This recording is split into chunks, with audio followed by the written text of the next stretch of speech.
So guys, nabalitaan natin na maglilitsyon daw si Mang Kepoy. So pupuntahan natin dun sa kanilang hideout. Ala nila mapagtataguan nila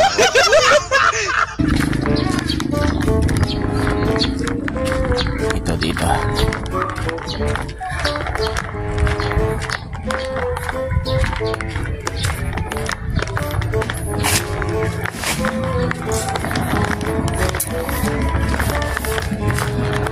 Ito sinasabi ko na nga ba eh.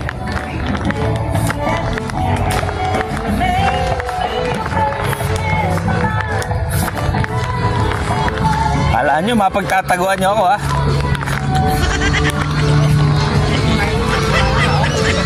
Maganda yung lechon ng ulo natin ha. Ha? Maganda yung ulo ng lechon natin. Boss.